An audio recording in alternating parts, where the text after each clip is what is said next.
Qu'est-ce qui fait que ce soir, vous voulez parler à votre maman? Alors moi, je viens pour remercier ma maman, parce que, bon, mis à part que forcément c'est ma maman exceptionnelle, je suis atteinte d'anorexie sévère depuis maintenant 1 an et demi, et elle m'aide beaucoup, et heureusement qu'elle est là, donc je viens pour la remercier. Au-delà de ça, on peut même dire que vous considérez que sans elle, J'aurais pas tenu le coup. vous n'auriez pas tenu le coup depuis effectivement ces 18 mois de cette maladie difficile, terrible qu'est l'anorexie, et que malheureusement beaucoup d'adolescentes, surtout, puisque ça touche plus des filles que des garçons, subissent. Et on sait que c'est une maladie dont il est difficile de se sortir, mais dont on se sort. Alors ce combat que votre maman a vécu à vos côtés, on va le découvrir en images grâce aux photos et aux images que vous nous avez données. Regardez. Olympe était une petite fille aux yeux pétillants et au sourire facile.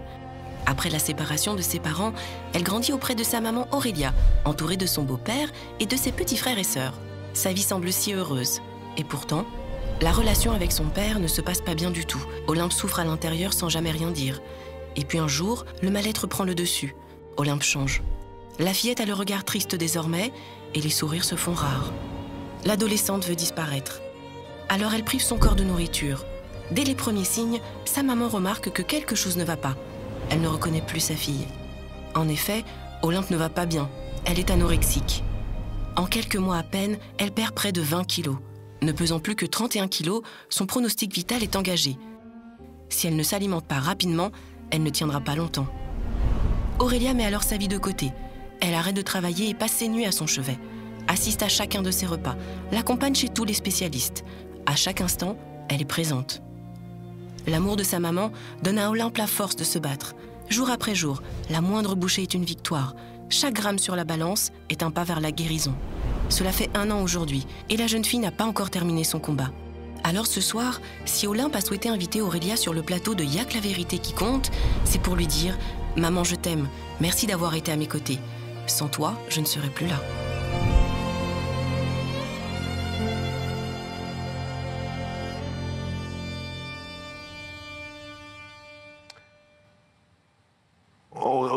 On dit rien parce qu'en vrai, je vous cache pas que j'ai été au bord des larmes. Moi, quand je regardais le sujet, je voyais des gens qui ont les larmes aux yeux dans le public, là. Je pense à mes enfants. Donc vous voulez dire à maman merci parce que sans toi, je ne serais peut-être plus là et je n'en serais pas là où j'en suis. Exactement. Qu'est-ce qui fait que vous êtes tombé dans l'anorexie?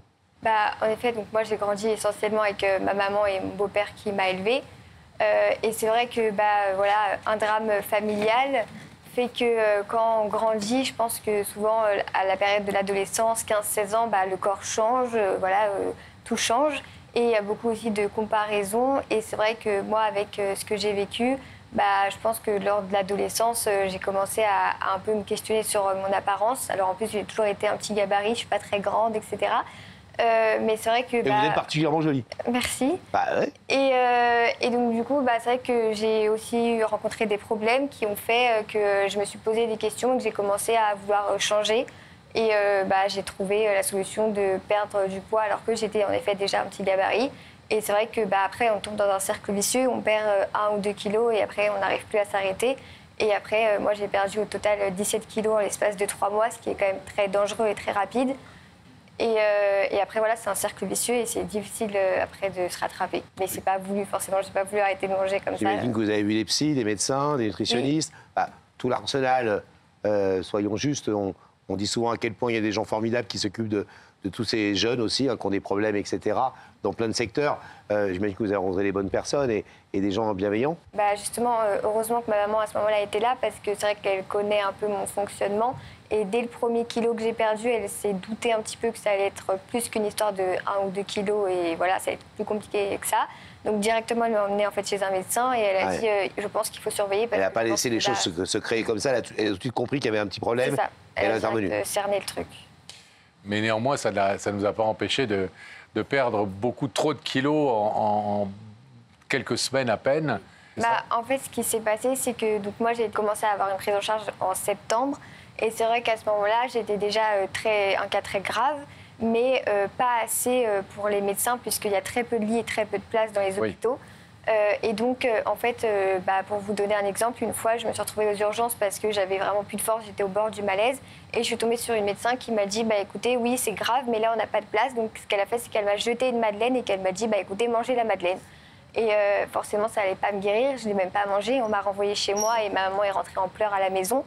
Et après, une fois que j'ai été vraiment à un poids très, très bas, que je suis descendue très grave, j'ai été hospitalisée en urgence 3 jours avant Noël cet hiver. Puisque j'avais mon corps qui ne tenait plus.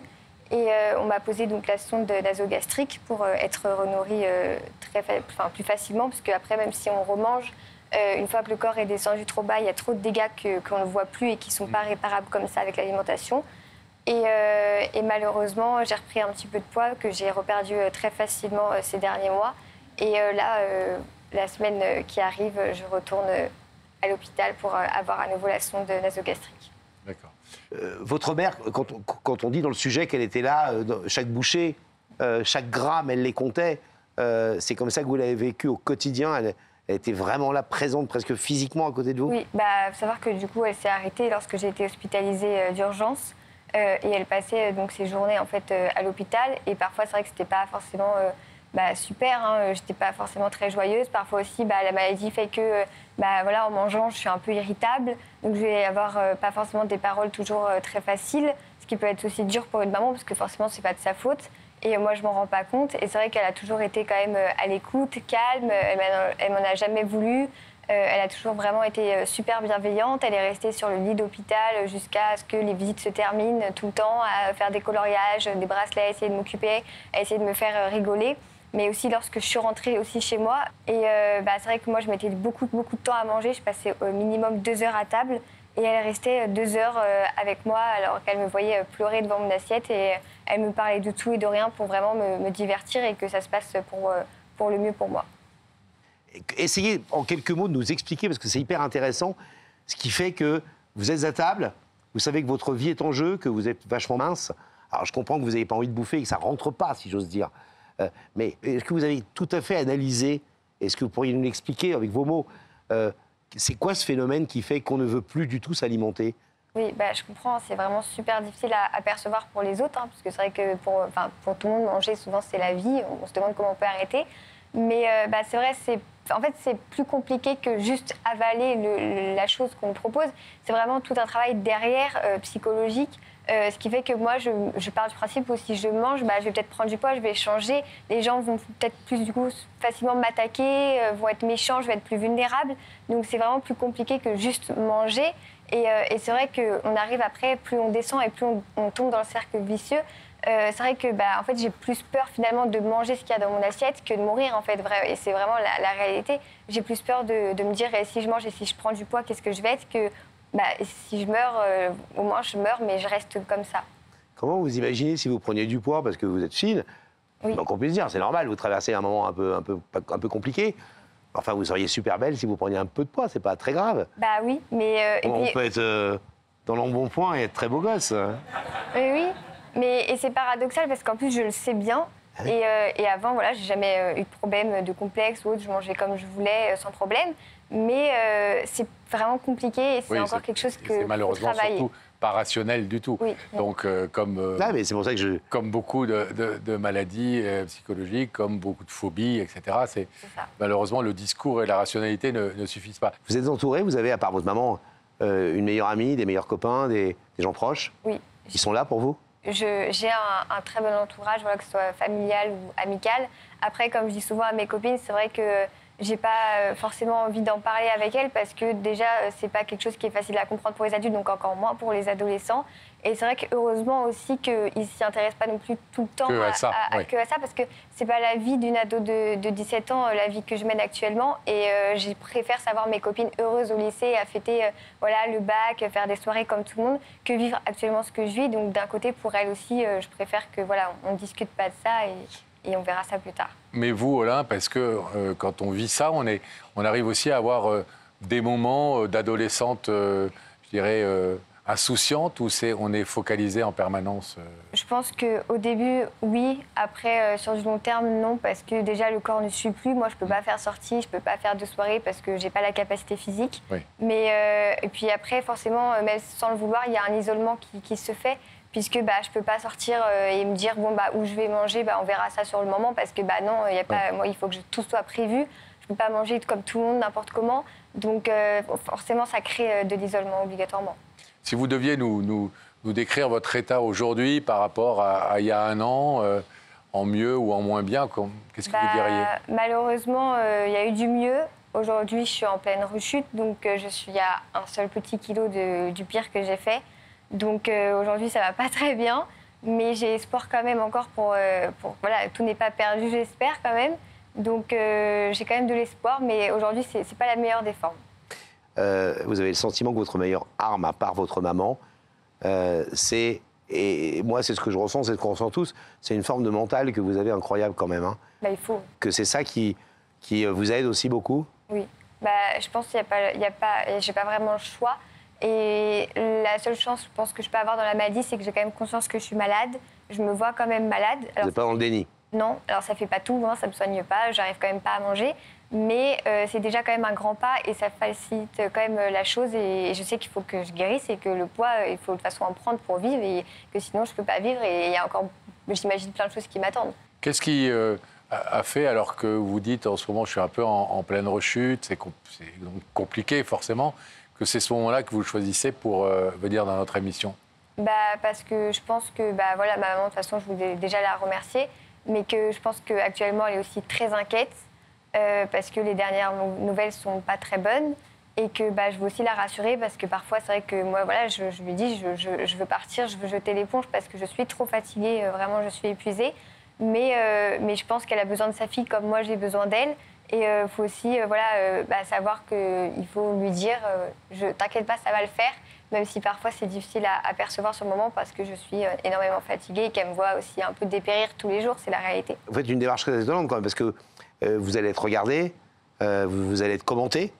Oui. Je pense que vous aurez des commentaires absolument incroyables de soutien, vous verrez, et de plein de jeunes qui vous diront mais je me suis reconnu, moi, à ma façon dans ce que tu viens de dire, pour d'autres types de troubles d'ailleurs parfois, et quel courage tu as eu, etc. C'est important d'avoir quand même le courage de venir ce soir sur un plateau de télé. C'est la première fois, j'imagine, que vous passez à la télé. C'est une démarche courageuse qui vous met vraiment sous la lumière. Ça fait partie du processus pour vous qui peut faire en sorte que vous allez mieux, y compris dans le fait de dire merci maman. Je pense comme ça fait je fais un peu une petite promesse devant tout le monde au fait que je vais pouvoir avancer. Je suis pas quelqu'un qui se laisse facilement abattre. On n'a pas de doute. J'arrive quand même à en rigoler, etc. Je rigole beaucoup d'ailleurs de ma maladie.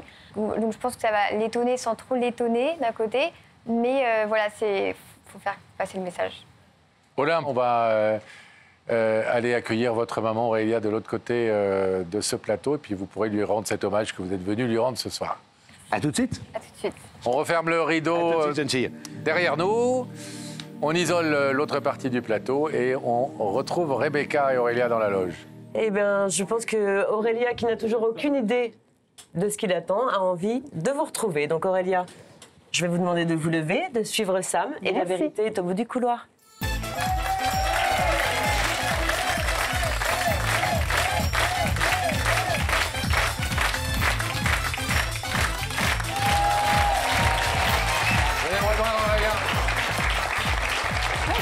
Bienvenue. Ça va bien? Asseyez-vous. Ça va? Ouais, Stressé?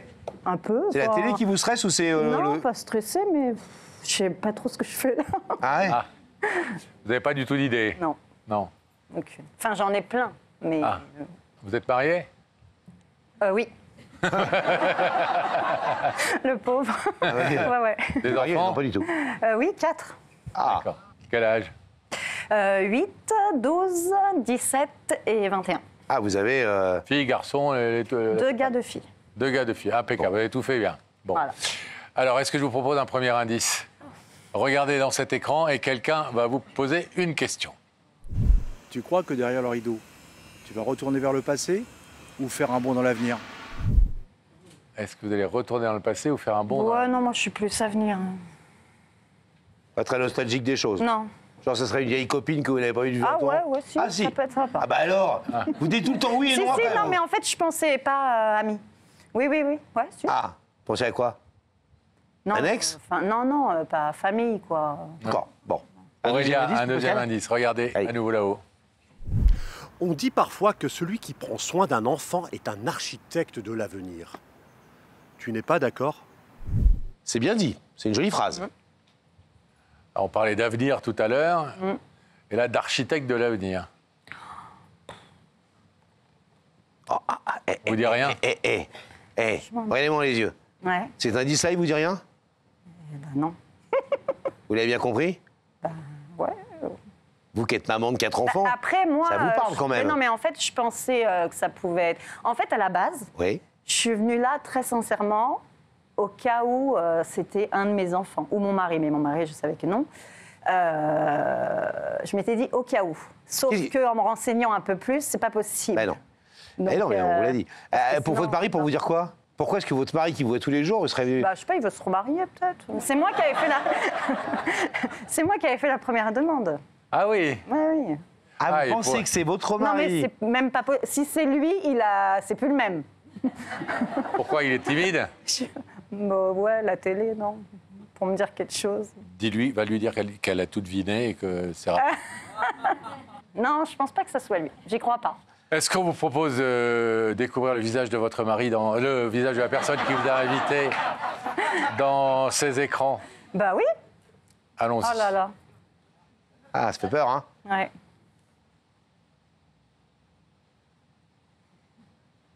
Non. Mais qu'est-ce qu'elle fait là? Ah non, oh là là. Vous êtes fâché? Non. Oh.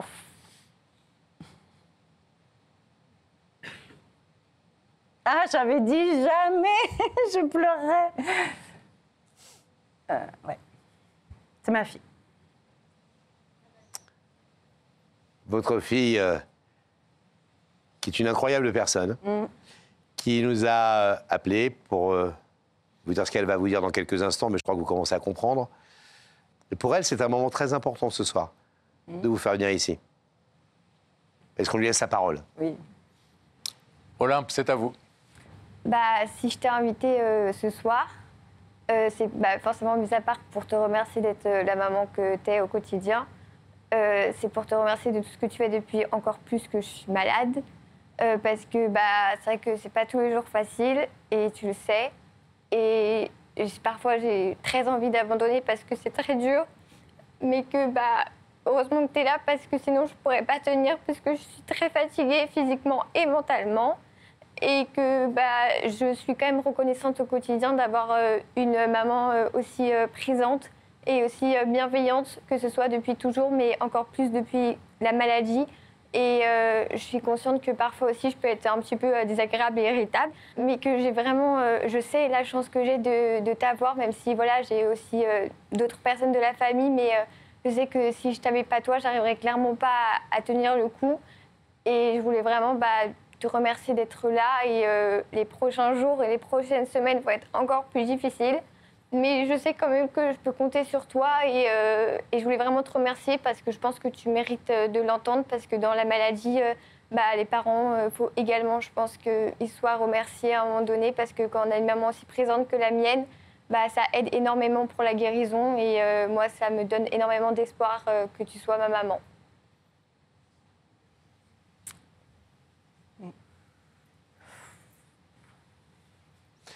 Est-ce que vous êtes heureuse de la voir faire cette démarche ce soir qui demande une force physique et une force mentale de faire tout ce chemin? Nous, on sait ce que c'est que de venir sur ce plateau. On ne fait que l'animer, cette émission, mais quand on est témoin et qu'on vient témoigner, c'est dur. Il faut prendre sur soi. Il faut affronter le regard de tout le monde ici, là. Même si c'est un regard extrêmement bienveillant, évidemment, et gentil. C'est dur, c'est une épreuve. Votre fille est très construite, visiblement. Elle est incroyable, c'est pour ça que je dis qu'elle est incroyable. Est-ce que vous êtes fière d'elle de la voir ce soir faire cette démarche? Oui, ce soir et puis tout le temps, depuis le début. Elle a une histoire vraiment très difficile, elle vit une histoire très difficile et j'essaye de faire le maximum, mais en même temps, toute seule, elle avance elle est forte. On se demande où elle puise tout ça. Elle se bat tous les jours et c'est moi qui suis fière, en fait. C'est moi qui devrais la remercier, en fait. Parce que tous les jours, on a peur pour elle et elle va s'en sortir. Voilà, vous avez dit un truc, je rentre là dans une phase un peu difficile de médicalisation parce qu'il y a besoin, etc. Ouais, bon. On va revenir sur le détail, elle nous a un peu expliqué tout ça avec des mots très justes et je pense que ça a été entendu ce soir par beaucoup d'adolescents qui peuvent traverser, et d'adolescentes surtout, bien sûr, parce qu'elle le rappelait, traverser cette maladie, et beaucoup de parents peut-être, pour qui c'est un mystère tellement absolu. Après, nous, par exemple, le cas d'Olympe, la médecin a demandé une place à l'hôpital, elle faisait 32 kilos, ce qui était déjà très grave. Le temps d'avoir sa place, elle en faisait 26. On sait, à 32 kilos, on sait qu'il faut une place à l'hôpital d'urgence. On nous dit aux urgences qu'il faut une place d'urgence, mais qu'il n'y en a pas, parce qu'il n'y a que quelques lits, ça se compte en dizaines, donc voilà. Et c'est des unités spécialisées, c'est des unités avec des personnels en formés. nutrition, voilà, c'est ça. Et il n'y a que très peu de lits. Et que du coup, nos enfants attendent. Là, elle se fait sonder dans quelques jours. En attendant d'avoir une place en clinique, on nous a prévu une place en urgence dans 2 mois. Donc là, elle va être sondée parce qu'elle n'a pas, elle peut pas être prise en charge en attendant. Et c'est un cas urgent, vraiment. Les médecins nous le disent, c'est un cas urgent. Et les médecins s'excusent presque de ça. Il n'y a pas de solution, même en délocalisant un petit peu En fait, là, donc elle va être prise d'ici 2 mois, normalement. Mais le problème, c'est qu'on pourrait essayer de l'envoyer à 10 heures de chez nous, tout ça. Mais faut être présent, on travaille. Et puis, il y a ses frères aussi, ses frères qui vivent à la maison, qui souffrent de ça. Il y a Olympe, mais il y a une famille derrière. Et tout le monde souffre de ça. Et la délocaliser, ça veut dire plus la soutenir. Moi, je connais toute son histoire et il est hors de question que je la laisse seule à l'autre bout. Il y a des actes qui sont durs. La pose de la sonde, c'est très, très violent et il est hors de question que je ne sois pas à ses côtés. Donc, non, on veut qu'elle soit près de nous et c'est pas normal qu'elle puisse pas l'être en urgence, quoi. Vous êtes dans quelle région? En Ille-et-Vilaine. En Ille-et-Vilaine. Oui. Qu'est-ce que vous allez tirer de positif de ce que vous avez entendu ce soir et de ce que vous avez vu ce soir et de cette démarche? Je sens quand même qu'elle a envie de s'en sortir, donc c'est touchant parce qu'il y a des jours où on a peur, très clairement, on a peur tous les jours, donc là c'est bien, je sens mais j'ai confiance, elle est forte, elle fait plein de choses pour s'en sortir. Et aussi, je profite d'être sur le plateau pour dire qu'il n'y a pas que nous qui l'aidons et il y a des associations qui existent quand on n'a pas encore la place à l'hôpital. Et voilà. Elle m'a remerciée, mais en vrai, il y a plein de gens aussi à remercier. Mais en tout cas, voilà, elle est juste... c'est ma fille, quoi. Aurélia, je vais vous demander, comme le veut la symbolique de l'émission, de vous placer face au rideau. Sur cette croix, il y a de l'autre côté de ce rideau cette fille... formidable qu'on a eu le temps de découvrir avant de vous recevoir ici, Olympe, qui vit des moments très difficiles depuis plus d'1 an et demi et qui a manifesté à la fois tout son courage, sa détermination, sa force, mais qui voulait vous mettre à l'honneur en vous disant « je ne serais pas là où j'en suis si tu n'avais pas été là depuis 1 an et demi, jour après jour à mes côtés ». Et puis aussi faire passer un message à tous les parents au travers de vous, sur le fait qu'on peut se battre et qu'on peut y arriver quand on est tous ensemble. On va vous laisser la retrouver de l'autre côté du plateau. Le rideau va s'ouvrir tout de suite. Automatique, on fait gaffe, je vous aide ou pas? Mais non, c'est bon. Bien sûr. Allez-y. Merci.